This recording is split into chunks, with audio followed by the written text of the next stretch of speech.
Gaffer, this is the first time we sat down since being named Sky Bet League 2 champions. Have you had time to kind of really reflect on the achievements so far?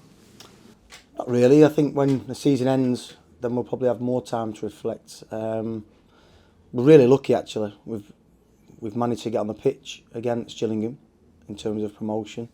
Then we managed to get on the pitch against Crewe to win the league. Then we have a really good night at Mansfield. We've got the trophy celebrations coming up against Stockport. It's been a long week. As you've probably seen on the EFL Awards, my speech. I'll come on to that. Okay. And then we get an opportunity to go away at Bradford last game of the season and play in front of 26,000. So it's been not many teams get this many chances. So I want the players to enjoy it. But yeah, in terms of reflection and when it sinks in, I think it'll probably sink in as soon as you lift the trophy. We saw obviously last week before the game the players had those messages from their families, and I was wondering from your perspective, has a lot of this come from maybe your time at Swindon when it was kind of behind closed doors and you didn't really have the chance to properly celebrate it? Has that given you a bit of perspective on how important it is to enjoy these moments? There's a famous quote, "Success without fulfilment is the ultimate failure." Have you ever heard that quote? Quite clever, aren't I?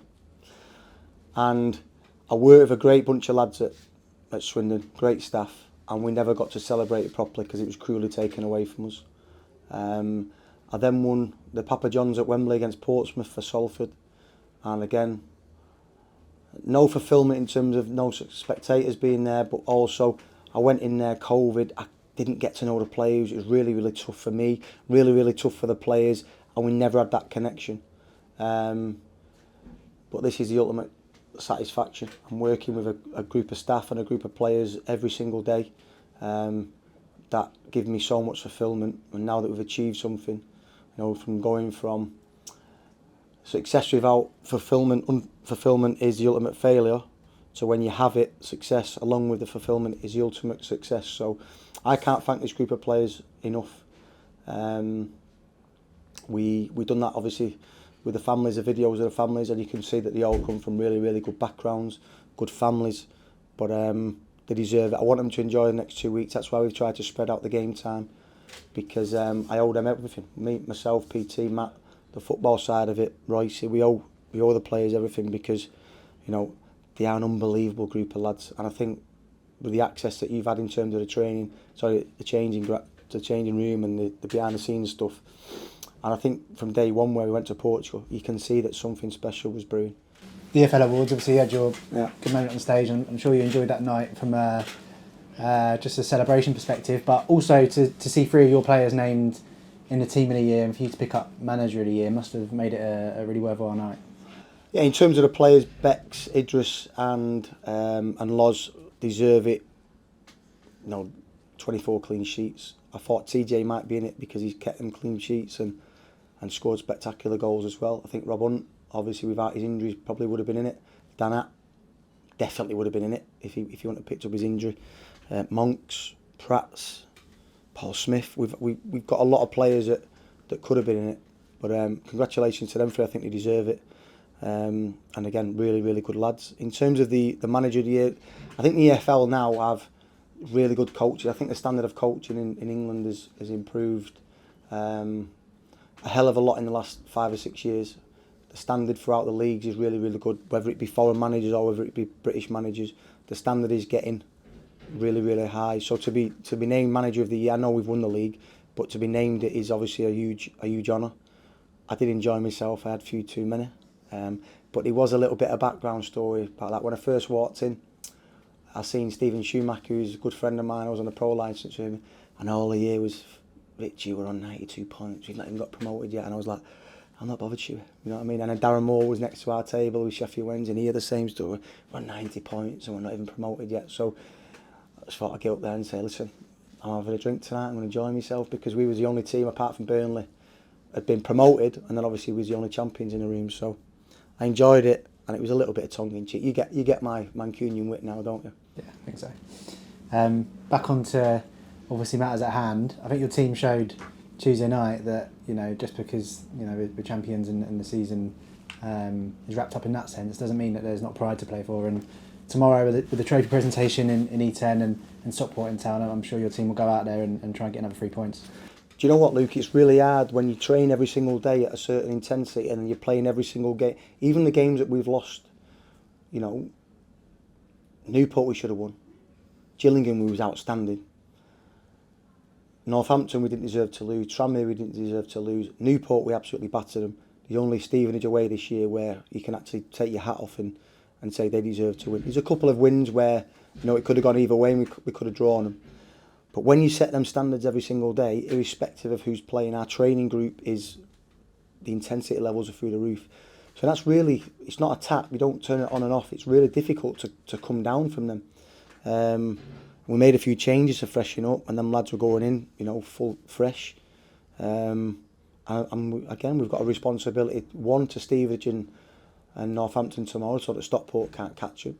But also for the likes of Bradford, Mansfield, Salford that want to get into the playoffs and want to catch Stockport. So it actually was doing me head in the lead up to the game. Oh, you're making changes. Oh, we get our money on. People speak to me going, we'll get our money on Mansfield and things like that. I'm like, we've been in this game 25 years, 26 years. Our mentality is to win every single week. So I said 3-1 after the game. I couldn't believe we actually went off at 9-2. So I just hope that a lot of Orient fans had a bet on us because it was a crazy prize. But I understand the reasoning behind it.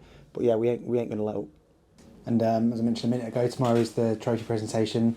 Obviously, we saw last Saturday with the Crew game and people on the pitch, but this time around, obviously, it needs to go a bit smoother from a kind of overview of how it all runs. No, go on. You act like you didn't finish your question. No, but I mean, from your point of view, I mean...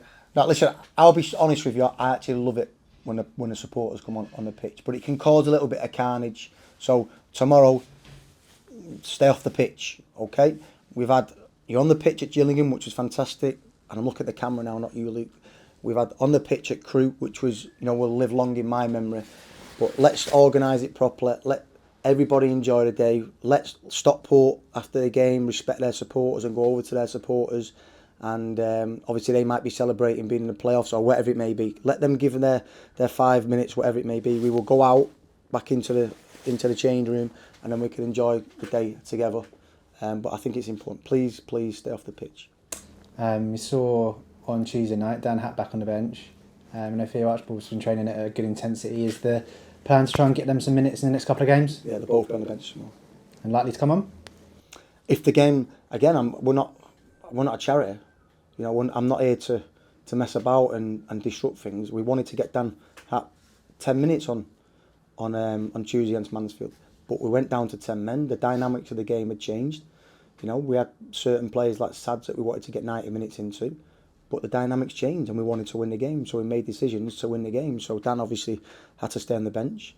In my planning at the moment is to get them on the pitch for 10-15 minutes, but it has to fit into the way the game is going.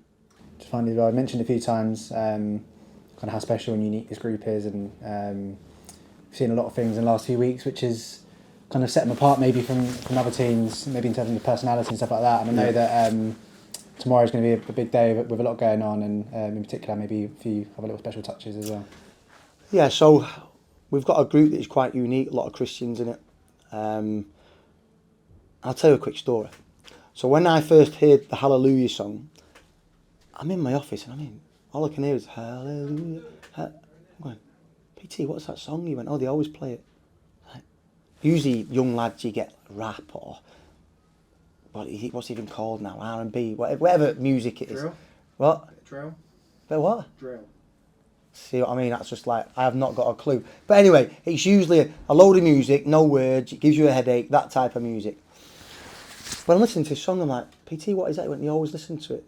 So the very next game, and I'll never forget it because Doncaster away, I actually went into the changing room a little bit earlier than what I used to. And I listened to this song.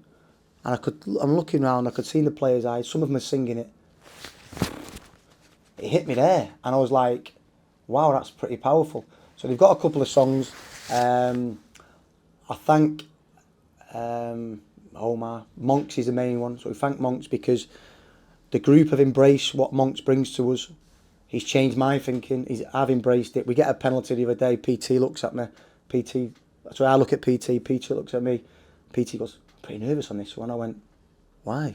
We've got the big man. Do you know what I mean? So he just gives you a feeling of I don't know, it just feels really, really good. So I thank Monks for that, because he has changed my thinking on that a lot. And tomorrow when the players go out, with the staff have got them a little present, a little surprise, just as they walk onto the pitch. So if the supporters can be in and around the seats when the players are walking out, then obviously it'll be pretty special, because we think it's a nice touch. Brilliant.